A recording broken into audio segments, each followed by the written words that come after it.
to Live Better Longer. I'm your host, Bill Borton. This week, we're going to be learning everything you ever wanted to know about annuities. My guest, Kerry Pechter, is editor and publisher of Retirement Income Journal. Kerry, welcome to Live Better Longer. Bill, thanks for inviting me. So before we talk about that exciting subject of annuities, tell me a little bit about Retirement Income Journal. Retirement Income Journal is a weekly, all-digital magazine of news and analysis of the retirement income business. Just as sports magazines are sometimes about the business of sports rather than sports, we're about the business of retirement, and we go out to 7,000 readers each week. The readers include financial advisors, asset managers, insurance company executives, academics, economists who study this, pension, labor law attorneys, and a lot of tech people who support this field, all of whom are helping, essentially helping baby boomers, for the most part, turn their life savings into lifetime income. And we've been around since the spring of 2009. So we're this year spring will be 9 years old. Well, congratulations. Well, I'm very happy to have you on the show. I know we've known each other for several months now and finally got our schedules lined up. So would you give us a working definition of annuity? Well, annuity can mean many different things, but I would say in its purest sense, an annuity is simply a kind of personal pension. And one easy way to understand it is just think of it as life insurance in reverse. During your working years, you want to protect yourself from dying before you expect to, so you make a series of payments for life insurance, and then if you happen to pass away unexpectedly, then you get a big lump sum. In retirement, you're more concerned about living longer than you expected, so you make a lump sum payment, and in return you get, or you and your spouse get monthly payments for as long as you live. So that if you live longer than you think you're going to live, say if you're lucky enough to live to age 95, an annuity guarantees you that you will keep getting payments for as long as you're alive. Okay, so I know that pension plan is really an annuity, and Social Security is a government-run annuity. So if annuities are so simple, why do people find them so confusing? Well, because most of the annuities that people buy and most of the annuities that they hear about are not really what I just described. Most of them, there are about 5 or 6 or even 7 or 8 different financial products that are called annuities in the media and in common conversation, but they don't have much in common really, except for the fact that there's a clause in the contract that says you can convert the assets in the contract to what I just described, a personal pension plan. Otherwise, they're not. Each product is very different, and as I'll be able to explain in just a few minutes, they're very different and they serve different purposes. So there's a lot of confusion, a lot of disinformation. People tend to be very suspicious about annuities. Why is that? Well, first, people are used to buying mutual funds, and they're used to not paying a lot for them because the people that they're buying them from, because they bear the risk. Bearing risk is expensive, and when you buy the risk, when you invest in a mutual fund, you don't expect to pay very much because you're bearing the risk. When you buy an annuity, you're essentially transferring risk, longevity risk, market risk, interest rate risk, to an insurance company, and that's expensive.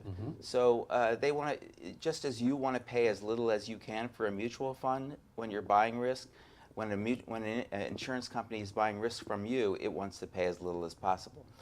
It's guaranteeing you something, and guarantees are expensive to buy. But if you think of them as insurance and not as investments, that's where the confusion comes in. People are presented annuities as an alternative among other investments, but they're not. They're insurance, and insurance is expensive.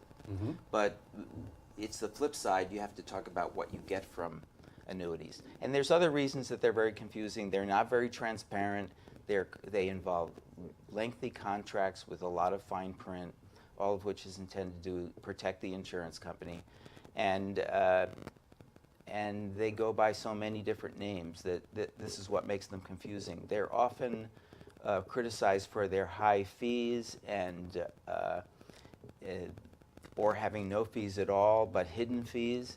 And well, this is all true. They have fees. Sometimes the fees are the fees that the insurance company pays to the person who's selling them to you. The agent or the advisor gets paid by the insurance company, and the insurance company then builds into those fees back into the product. Mm-hmm. And those are the hidden fees that people get most nervous about.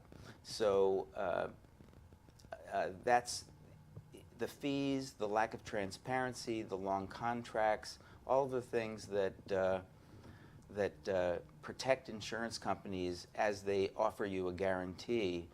Those are the things that make annuities kind of scary for people. They don't entirely understand them. There's also a problem with an issue with you don't really know, when you get a quote from an annuity company for what they're going to pay you, say, or what they're going to promise you, you are not an actuary. You don't really know what went into calculating that price that they're giving you, and you don't really know whether you're getting good value for your money.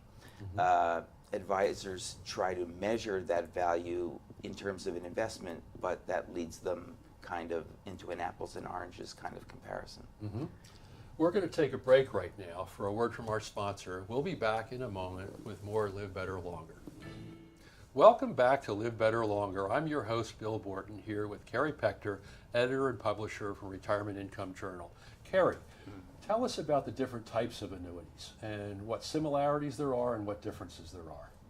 Well, all annuities are issued by life insurance companies. Life insurance companies are the only ones that can issue them.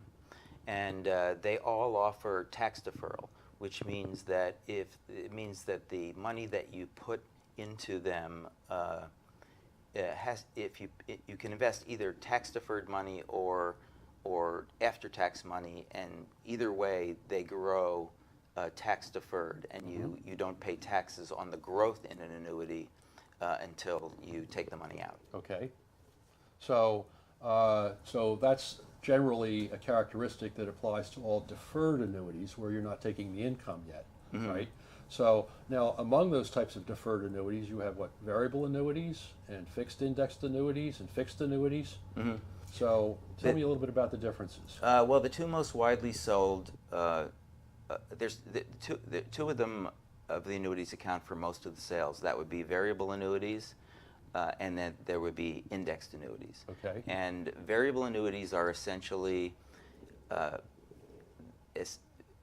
they're essentially mutual fund portfolios, mm-hmm. on which you have tax deferred growth, and you can take an income from. You can either convert the assets at some point to a kind of pure annuity that I described before, or many of them, the most popular ones, have a rider called the Guaranteed Lifetime Withdrawal Benefit rider, which means that for another 1% fee per year, you can convert the assets to a lifetime income while still maintaining access to the money. So think of the variable annuity as, it's usually described as a mutual funds with an insurance wrapper. Mm-hmm. So these are the ones that they talk about with the high fees. And so you've got the fund management fees. Right. You have a death benefit fee. Yeah. You have the guaranteed lifetime withdrawal benefit, mm-hmm. rider fee. Mm-hmm. And so when you add all that up, the underlying investments have to do fairly well for you to get a good return. Right. So for instance, if you're taking a 5% withdrawal from them during retirement, mm-hmm. and if you're paying maybe 4% in fees, your investments have to grow by 9% a year just for you to maintain the principal value in the annuity. And that's a topic that requires a great deal of discussion that we don't have time to go into right now. Mm-hmm. But a lot of that fee that you find in the variable annuity is the charge it's compensation to the insurance company for having paid the financial advisor to sell you the product. Okay.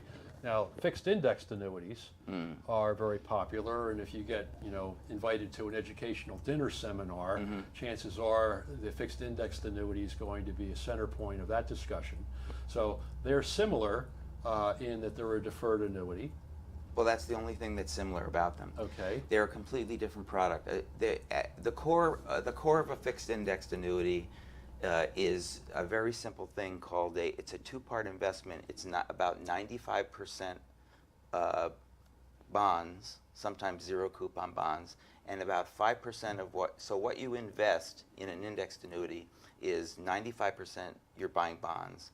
5% of your money goes to buy options on an index. So it's basically, because the bonds are zero coupon, you're guaranteed to get back everything that you invested because you're buying these bonds, which cover the guarantee. And then you're getting a bit of a kicker if the stock market goes up and the index that you have an option on goes up, then you get a kicker. So a little bit more interest added to your returns. So people buy them. These products became tremendously popular when interest rates were lowered and then CD rates were extremely low. And when CD rates were very low, the indexed annuity people came out and said, listen, these are just as safe as CDs, but you get the possibility of higher return. So it's the best of both worlds. If the stock market goes up, you get some gain from the stock market, and but at least you'll get your money back. And they have been a terrific. They make a lot of sense in situations where people are trapped in cash and don't know what to do. And the reason that they have a bad reputation is that when they were originally created, there was a company whose name I won't say right now. This is going back in ancient history, that pioneered aggressive sales through insurance agents and offered them extremely high commissions to sell these. And so in order to get these high commissions, the sales push was very, very hard. And it was very, very successful, but at the same time it triggered lawsuits because people didn't really know what they were getting into. So there was a lot of abuse, especially early on in the sales of those products. They've gotten a bad reputation. But the product itself is really a very simple thing. You're investing in bonds and buying a little bit of options on an equity. So you can't lose your principal. Right. And you can participate in some market gains. Indirectly. But only indirectly. You're never invested in the market. No. And you can participate up to a certain point, subject to what they call caps or participation rates. Well, yes, so because you're so only... if the S&P goes up 20%, you may only get 4%. Right, because you're not invested in the S&P, you're just invested in options on the S&P. Correct. So the 95% that goes into the zero coupon bonds guarantees you can't lose money. Right. And the 5% that goes into the options suggests that that's where you stand a chance on gaining something more than you would in a fixed interest. Yes, Right. And interestingly, you can now buy no-load indexed annuities, say from Great American and other other insurance companies. You could go to a registered investment advisor and have him work with an insurance agent, or go online and arrange to buy a indexed annuity for a pretty low fee. We'll talk more about annuities and who they're appropriate for after a break for a word from our sponsors. Bill Borton, Live Better Longer. We'll be back in a moment. Welcome back to Live Better Longer. I'm Bill Borton here with Kerry Pechter from Retirement Income Journal. Kerry, who should consider buying annuity? Or put another way, under what circumstances should somebody consider buying an annuity? I have a strong feeling, and this has been part of the mission of my publication since I started it, is that if you're a baby boomer, or if you're someone who advises baby boomers, you can't afford not to know about annuities. And that's true for several reasons. They're just too important as tools for retirees.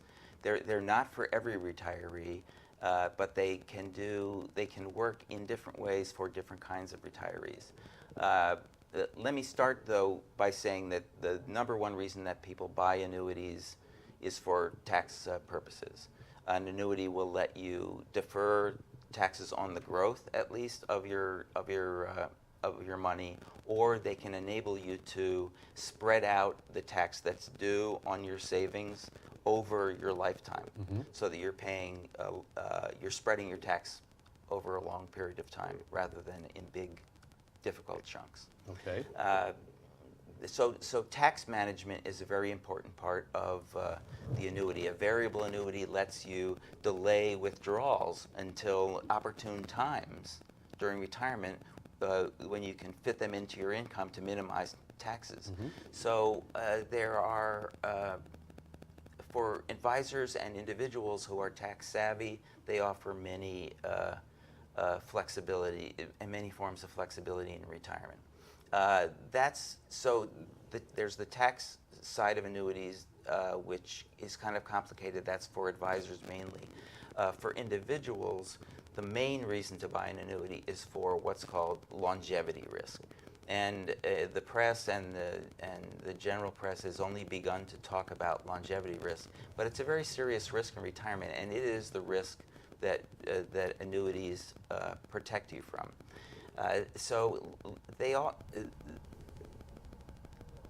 The risk of living longer than you think you will live is a very real risk, and what it costs a year to live longer, maybe $50,000, $100,000, depending on whether you need long-term care or what.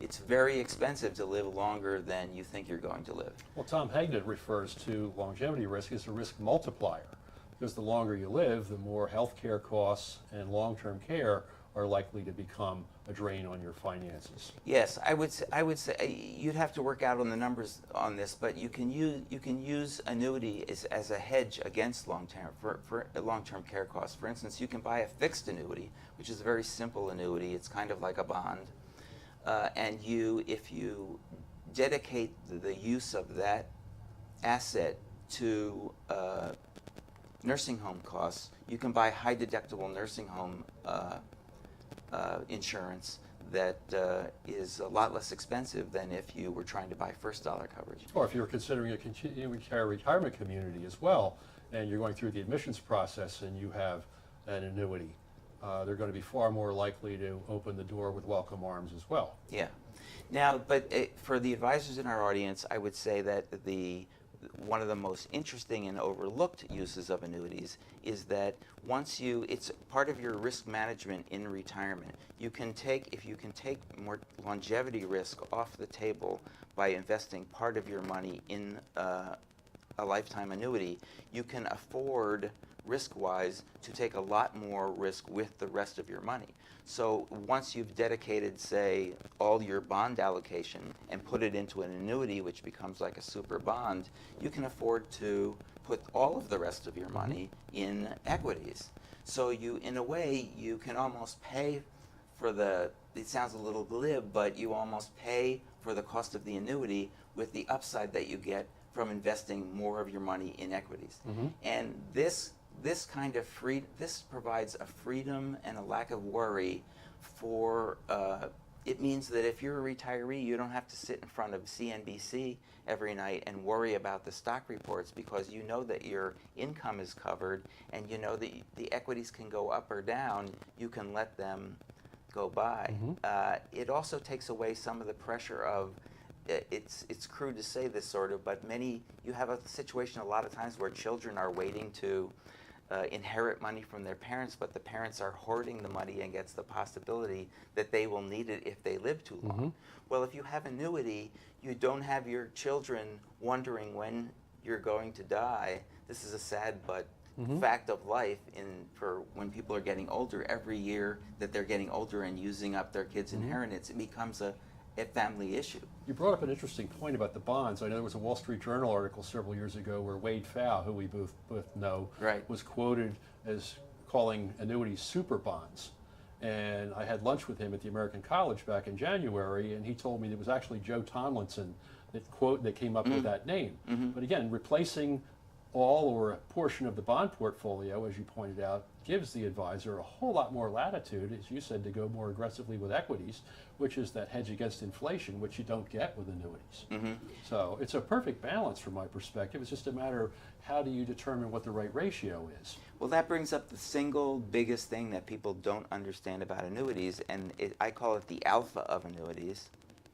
It's the mortality credit, where as you pool your money and you get, as the pool shrinks and other people pass away, you get part of their share of the pool. So an annuity gives you a mortality credit from pooling, it gives you a piece of principal each month, and it gives you the underlying yield of the bonds every month. And that's what makes them powerful. That's often lost in the discussion. So speaking of yield, that reminds me of interest, which people get confused with yield all the time. But in a remaining time, which is short, what about interest rates now? And is now a time to buy an annuity? Well, people say don't buy an annuity because wait for interest rates will go up. And I say, listen, because interest rates are low, your equities are worth way more now than anybody thought they would ever be worth. So take some of that risk off the table. Take those winnings off the table, and it's 6 of one, half a dozen of the other. You've got overvalued stocks. It doesn't matter that interest rates are low because they're giving you the stocks with which you can buy the annuity.